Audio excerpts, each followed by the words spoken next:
ចាសសូមជម្រាបសួរពុកម៉ែបងប្អូនចារីករាយស្វាគមន៍មកកាន់វីដេអូថ្មីរបស់នាងខ្ញុំចាថ្ងៃនេះនាំអារម្មណ៍ពុកម៉ែបងប្អូនមកដឹងពីអត្ថន័យនៅលើជញ្ជាំងនៃប្រាសាទបាយ័នចាគឺជាចម្លាក់ដែលដូនតាយើងគាត់ឆ្លាក់រៀបរាប់ចាពីក្បួនដង្ហែកងទ័ពខ្មែរយើងនាសម័យកាលនោះចាហើយនាងខ្ញុំនឹងរៀបរាប់ជូនចាពុកម៉ែបងប្អូនឲ្យដឹងពីអត្ថន័យនៅលើចម្លាក់នៅលើជញ្ជាំងនេះចាដែលអត្ថន័យទាំងនេះគឺនាងខ្ញុំបានមកពីបងប្រុសដែលជាមគ្គុទ្ទេសក៍ទេសចរចាដែលគាត់នៅធ្វើការនៅប្រាសាទបាយ័ននឹងចាដើម្បីនាំភ្ញៀវទស្សនាឲ្យគាត់រាយរាប់ប្រាប់ចាអញ្ចឹងចម្លាក់នៅលើជញ្ជាំងនេះគឺរៀបរាប់ពីការដង្ហែក្បួនកងទ័ពខ្មែរយើងដែលដឹកនាំដោយព្រះបាទជ័យវរ្ម័នទី7ដែលកាលនោះព្រះអង្គទ្រង់នៅជាមេទ័ពនៅឡើយទេចាដែលគេបានឆ្លាក់ព្រះវរកាយរបស់ព្រះអង្គនៅលើគេបង្អស់ដែលទ្រង់គង់នៅលើសេះចាដោយយើងអាចសម្គាល់បានដោយសេះរបស់ព្រះអង្គគឺមានពាក់ចានៅកម្រង2ជាន់ហើយនឹងមានសេះជាច្រើននៅឯអមហើយក៏មានចាការបាំងឆ័ត្រជូនព្រះអង្គដែរចានោះគឺជារូបរបស់ព្រះអង្គគឺគេឆ្លាក់នៅខាងលើគេតែម្ដងចាហើយចម្លាក់បន្តបន្ទាប់គ្នាគឺឆ្លាក់ទៅតាមឋានៈក្រោមគេបង្អស់គឺគេឆ្លាក់នៅខាងក្រោមក្បួនដង្ហែកងទ័ពនេះក៏មានកងទ័ពចិនចូលរួមដែរដែលយើងអាចសម្គាល់កងទ័ពចិនបានតាមរយៈការមើលចម្លាក់នៅលើជញ្ជាំងគឺ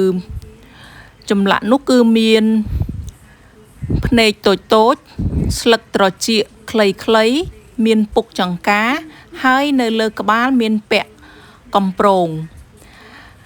ចាដែលកងទ័ពចិននេះគឺជាសព្វនមិត្តនៃកម្ពុជាយើងចំពោះកងទ័ពកម្ពុជាយើងវិញគឺមានឆ្លាក់ជាកងទ័ពជើងគោកកងទ័ពជើងទឹកហើយយើងអាចសម្គាល់កងទ័ពខ្មែរយើងបានដោយទី1គឺមានស្លឹកត្រចៀកវែងទី2កាត់សក់ខ្លីទី3ច្រមុះវែងទី4ត្របកភ្នែកធំនិងទី5គឺមានទឹកមុខចាស្រស់ស្រាយហើយចម្លាក់នេះក៏មានឆ្លាក់ជារូបសត្វដំរីដែលចែកចេញជា2គឺដំរីសម្រាប់ធ្វើសឹកសង្គ្រាមនិងដំរីសម្រាប់ដឹកស្បៀងយើងអាចសម្គាល់សត្វដំរីសម្រាប់ធ្វើសឹកសង្គ្រាមបានគឺមានពាក់កណ្ដឹង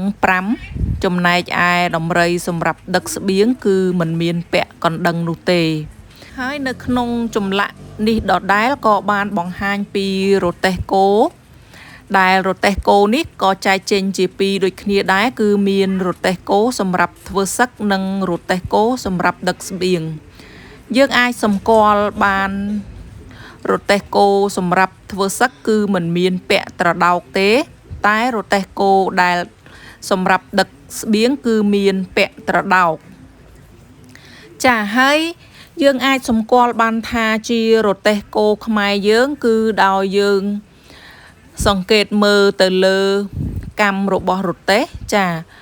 ចំពោះរទេះគោខ្មែរយើងគឺមានកាំចំនួន16កាំចាទាំងអស់នេះគឺជាការរៀបរាប់ចាត្រួសតាក់ទងទៅនឹងចម្លាក់ដែលឆ្លាក់នៅលើជញ្ជាំងប្រាសាទបាយ័នស្ថិតនៅខាងឆ្វេងដៃពេលដែលយើងចូលពីច្រកខាងកើតចាហើយអត្ថន័យទាំងនេះគឺបានមកពីបងប្រុសដែលជាមគ្គុទ្ទេសក៍ទេសចរចាពេលនេះនាងខ្ញុំក៏សូមអរគុណចាសូមជម្រាបលា